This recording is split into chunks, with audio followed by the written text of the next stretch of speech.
covenant. Make a covenant before God, and all of these witnesses, to be faithful to you in marriage, to love and respect you, to serve and care for you, as Christ commands, to share my life with you, in plenty and in want, through joy and sorrow, in sickness and in health, as long as we both shall live. Katie, you will keep your vow to Rob after me. I, Katie, take you, Rob, to be my husband. I do promise. And make a covenant before God. And all of these witnesses. To be faithful to you in marriage. To love and respect you.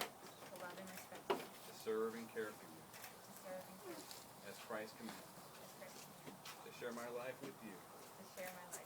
In plenty and in want.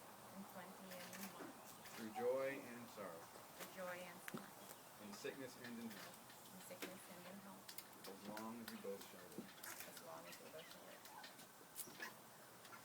There's a very ancient custom that we read about in the Bible. It's thousands of years old. When people make a covenant, they give a sign. It's sort of an ancient way of saying this is a contract with my signature on it.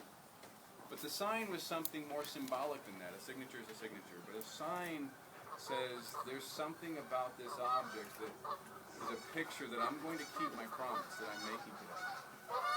So God took the rainbow and he gave it new significance. He says, when you see the rainbow, this is a sign of my covenant that I will preserve the earth and preserve all of life. Jesus took the bread and the wine.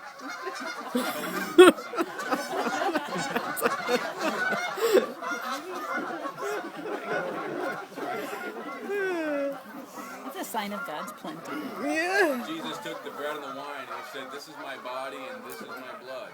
When you take the body and blood, when you take the bread and wine, this is a symbol that I have made a promise with you today to forgive you of your sins and to give you new life in the kingdom of God. And I will keep my promise. Now, we do the same thing in a covenant of marriage. We give a sign, we give a symbol. And that symbol is not a sign that I'm married. It's not a sign of I'm going to be faithful if I wear this wedding ring. It's a sign that the one who gives it has made a promise. It's a promise they intend to keep.